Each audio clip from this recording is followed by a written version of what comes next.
জুমার দিনের নাম জুমার দিন এই কারণেই রাখা হলো যে আজকের এই দিনে আদম আলাইহিস সালাতু ওয়াস সালামকে সৃষ্টি করার জন্য সর্বপ্রথম কাদা, মাটি, পানি এগুলো একত্র করে জমা করে রাখা হয়েছে।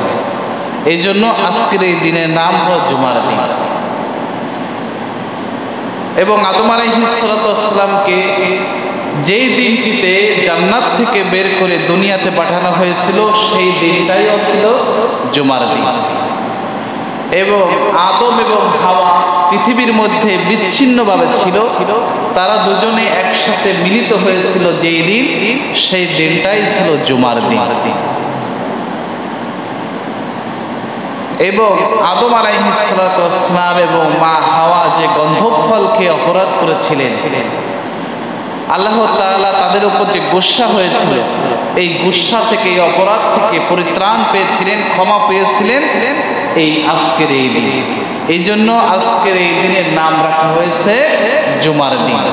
এছাড়াও হাদিসের মধ্যে পাওয়া যায় যে হযরত ইউনুস নবী মাছের পেট থেকে যেদিন রক্ষা পেয়েছিলেন, হেফাজত পেয়েছিলেন, সেই দিনটাও ছিল জুমার দিন।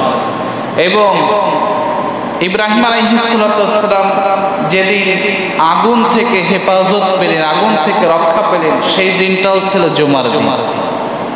মুসা আলাইহিস সালাতু ওয়াস সালাম ফিরাউনের কবল থেকে যেদিন রক্ষা পেয়েছিলেন এবং ফিরাউনকে নীল নদে চুবিয়ে মেরেছিলেন, সেই দিনটাও ছিল জুমার দিন। আবার এই পৃথিবীটা যেদিন সৃষ্টি করা হয়, সেই দিনটাও ছিল জুমার দিন। আবার যেই দিন এই পৃথিবীটা ধ্বংস করা হবে, সেই দিনটাও হবে জুমার দিন। এই জন্য আজকের এই দিনের নাম রাখা হয়েছে জুমার দিন। এই জুমার দিনটা হলো প্রত্যেকটা মানুষের জন্য, উম্মতে মুহাম্মাদের জন্য সাপ্তাহিক ঈদের দিন, খুশির দিন, সওয়াব এবং নেকি অর্জনের দিন। এই দিনের ফজিলত সম্পর্কে আল্লাহ নবী সাল্লাল্লাহু আলাইহি ওয়াসাল্লাম বলেন, যে ব্যক্তি জুমার দিন সুন্দর করে পরিপাটি করে পাক পবিত্র হয়ে গোসল করবে এবং পুত পবিত্রতার সাথে সুগন্ধি মেখে, আতর মেখে, গায়ে ঘ্রাণযুক্ত জিনিস মেখে জুম্মার সালাতের উদ্দেশ্যে তার ঘর থেকে বেরোবে, তার প্রত্যেকটা পায়ের কদমে কদমে 1 বছর নফল রোজা রাখলে যে সওয়াব হয়, এই সওয়াব লিখে দেওয়া হবে। তার জুম্মার দিনের কত ফজিলত। এরপর নবীজি সাল্লাল্লাহু আলাইহি ওয়াসাল্লাম বলেন যে জুম্মার আযান হওয়ার সাথে সাথে দুজন ফেরেশতা প্রত্যেকটা জামে মসজিদের দরজায় তা নিয়ে দাঁড়িয়ে যান। সর্বপ্রথম যে ব্যক্তি জুমার নামাজ পড়ার জন্য মসজিদে প্রবেশ করবে, আল্লাহ পাক রব্বুল আলামিন তার আমলনামায় একটা উট কুরবানি দিলে যে সওয়াব হয়, সে সওয়াব লিখে দেবে। এবং দ্বিতীয় নম্বরে যে ব্যক্তি প্রবেশ করবে মসজিদে, তার আমলনামায় একটা গরু কুরবানি দিয়ে সওয়াব লিখে দেবে। 3 নম্বরে যে প্রবেশ করবে মসজিদে জুমার সালাতের জন্য, তার আমলনামায় একটা বকরি, ছাগল কুরবানি দিলে যে সওয়াব হয়, এই সওয়াব লিখে দেওয়া হবে। এইভাবে পর্যায়ক্রমে খুতবা শুরু হওয়ার আগ পর্যন্ত যত মুসাল্লি জামে মসজিদে জুমার নামাজ আদায়ের লক্ষ্যে প্রবেশ করবে, প্রত্যেকের আমলনামায় এক একটা সওয়াবের উপঢৌকন লিখে দেওয়া হবে। সুবহানাল্লাহ। এই জন্য জুমার দিন আল্লাহ পাক রব্বুল আলামিন কুরআনুল কারীমের মধ্যে জানিয়েছেন যে জুমার আযান হয়ে যাওয়ার পর দুনিয়াবি সমস্ত কাজকর্ম, সাংসারিক কাজকর্ম করা হারাম। দুনিয়ার আজ কোনো কাজকর্ম করা যাবে না। দুনিয়ার কাজে পদঘাত করে জুমার সালাতের জন্য রেডি হয়ে জুম্মার নামাজ পড়তে চলে যেতে হবে। কারণ জুমার দিনের ফাজাইল অনেক বেশি। আল্লাহ নবী সাল্লাল্লাহু আলাইহি ওয়াসাল্লাম বলেন যে জুমার দিনে এমন কিছু মুহূর্ত আছে, যেই মুহূর্তে আল্লাহ তাআলার কাছে দোয়া করা মাত্রই আল্লাহ পাক রব্বুল আলামিন বান্দার দোয়াকে কবুল করে নেন। সকলে বলে সুবহানাল্লাহ। এই জন্য জুমার দিন আসলে দেখা যায় আমাদের আলসেমিটা বেশি বাড়ে, কারণ জুমার দিন অফিস আদালত সব বন্ধ থাকে, স্কুল কলেজ ভার্সিটি সব বন্ধ। ওই দিনকারা বেশি করে ঘুমায়, বেশি করে কাজকর্ম করে, আর ছুটির দিন স্বাভাবিক কাজকর্ম থাকতেই পারে। তবে এই শত ব্যস্ততার কাজকর্মের মাঝেও চেষ্টা করতে হবে রাসূলুল্লাহ সুন্নাহ যে জুমার দিন আগে আগে মসজিদে যাওয়া। সাহাবা ইকরাম জুমার দিনের গুরুত্ব এত বেশি দিতেন যে শত বিপদ বাধা অতিক্রম করে ফেলে রেখে তারা জুমার সালাতে এসে হাজির হতেন। কেননা আল্লাহ পাক রব্বুল আলামিন নিজেই কুরআনুল কারীমের মধ্যে ঘোষণা করেছেন জুমার আজান হয়ে যাওয়ার পর দুনিয়াবি আর কোনো কাজকর্ম করা যাবে না, দুনিয়াবি কাজকর্ম থেকে বিরত থেকে জুমার নামাজের জন্য ছুটে যেতে হবে। বিশ্বনবীর একজন সাহাবা ছিল হামেদ আল-লাফাফ তার নাম। বিশ্বনবীর সাহাবী হামেদ আল-লাফাফ একদিন হঠাৎ করে লক্ষ্য করলেন তিনি যে জমিতে চাষবাস করেন, এই চাষবাসের জমিতে রোদ্দুরের তাপে খরায় সমস্ত জমি একেবারে ফেড়ে ফেড়ে দুইখান হয়ে গেছে। পানির এতটাই প্রয়োজন যে শাকসবজি যা কিছু লাগানো হয়েছে সব কিছু পানি না দিলে মরে যাবে, সব শুকায় যাবে, জমিনের সাথে মিশে যাবে। এই জমিনে পানি দেওয়া বেশি প্রয়োজন। নবীজির সাহাবী এটা দেখতে না দেখতেই হাঁটতে হাঁটতে বাড়িতে আসছে। বাড়িতে আসার পর দেখে যে গোয়াল ঘরে থেকে তাকায়, দেখে যে গোয়াল ঘরে যে গরুটা ছিল, গাধাটা ছিল, এই গাধাটা কোথায় যেন হঠাৎ করে হারায় গেছে, খুঁজে পাওয়া যাচ্ছে না।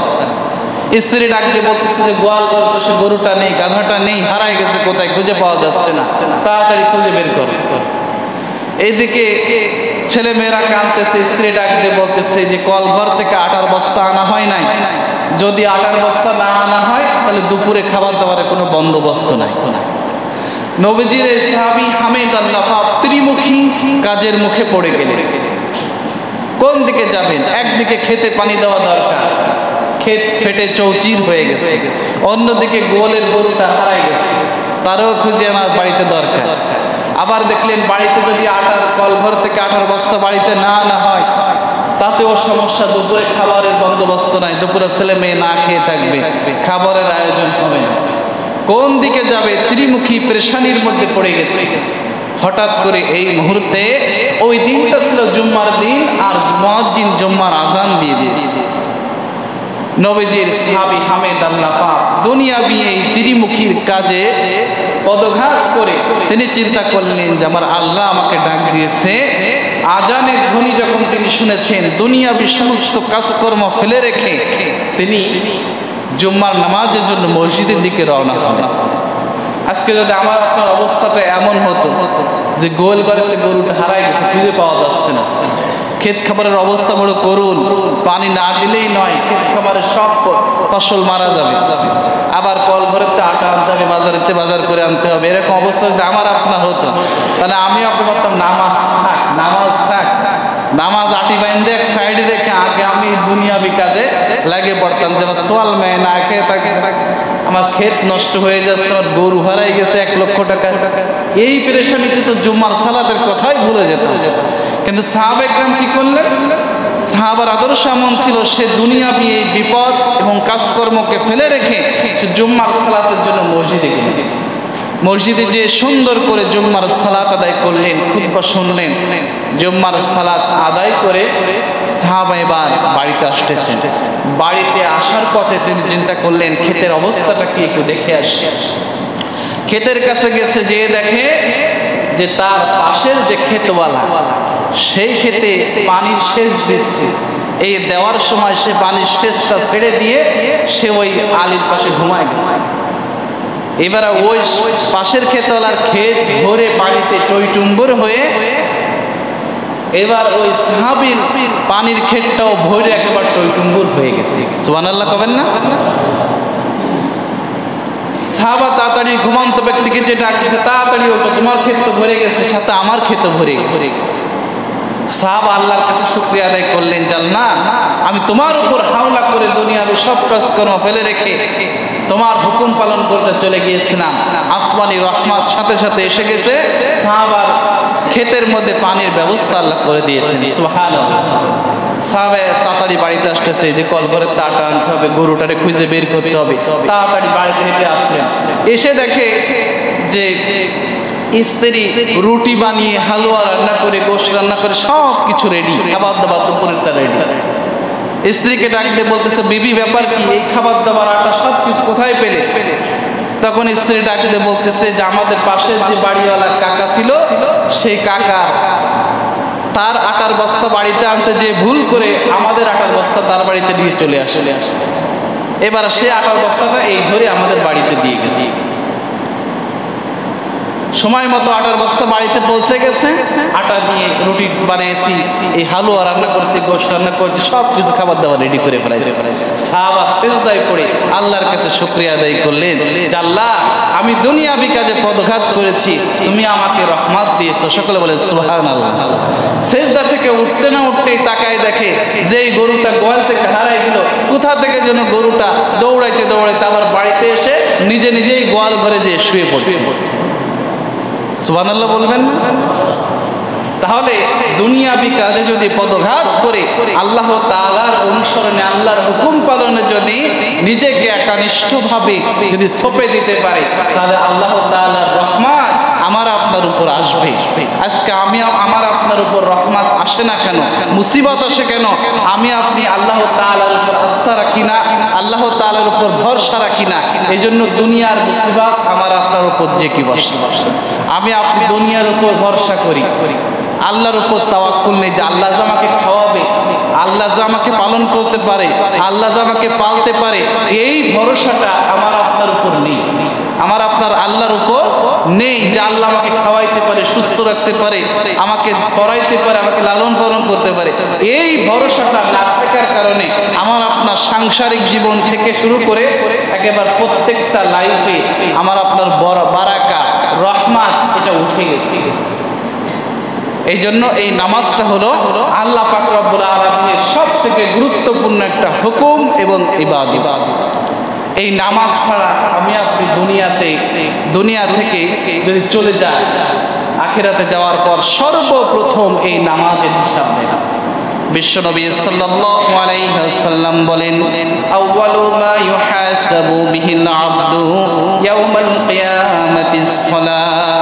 কিয়ামতের দিন বান্দার কাছে জিজ্ঞাসা করা হবে না তোমার বাড়ি গাড়ি ছিল কিনা, তুমি গরিব ছিলে কিনা, তুমি ধনী ছিলে কিনা, তোমার টাকা পয়সা ছিল কিনা, তোমার অর্থ ছিল কিনা, তুমি আলেম ছিলে কিনা, তুমি মুফতি ছিলে কিনা, তুমি আবেদ সাহেব ছিলে কিনা, ইঞ্জিনিয়ার ছিলে কিনা, ড্রাইভার ছিলে কিনা, তুমি ব্যবসায়ী ছিলে কিনা, কোনো জিজ্ঞাসা হবে না।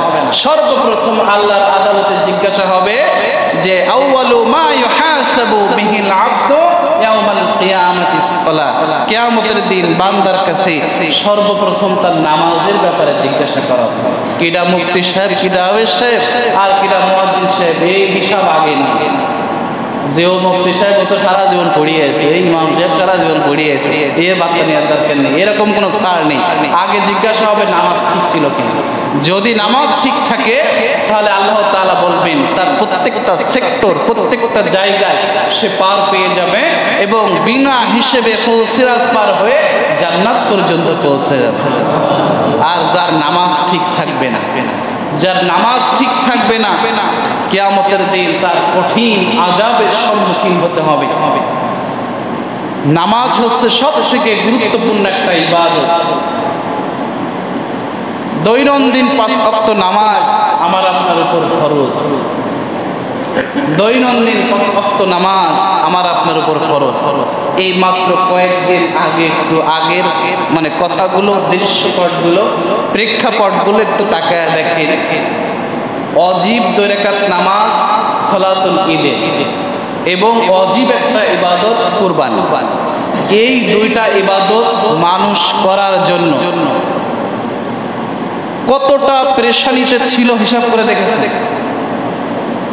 অজীব একটা কুরবানির একটা ইবাদত, অজীব 2 রাকাত নামাজ ঈদের দিন।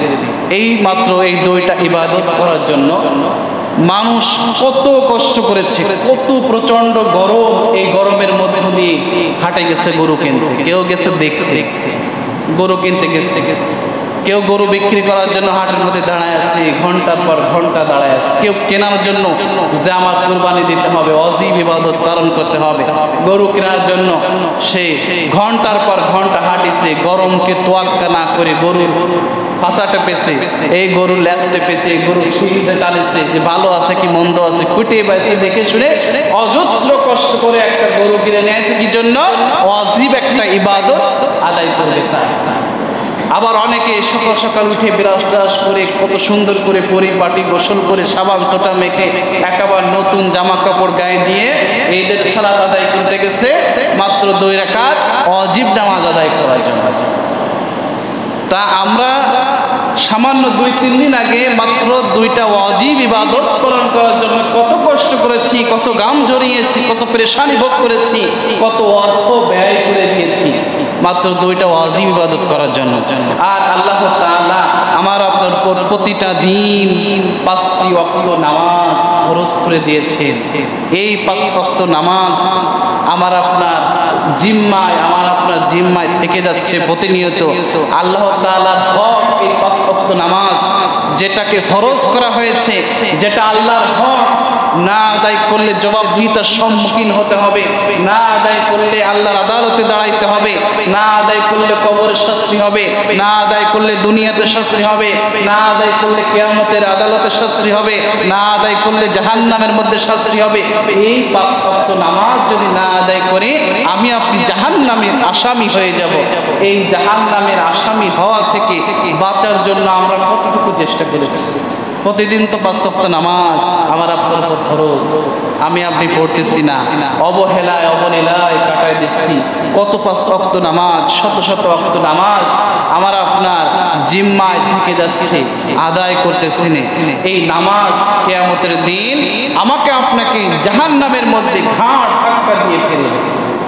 আল্লাহ পাক রব্বুল আলামিন বলেন, মা সালাকাকুম ফিস সাফর। আল্লাহ পাক কিয়ামতের দিন জাহান্নামীদেরকে ডাক দিয়ে বলবে, ও জাহান্নামীরা, কোন জিনিস তোমাদেরকে আজকে জাহান্নামের মধ্যে ধাক্কা দিয়ে ফেললো?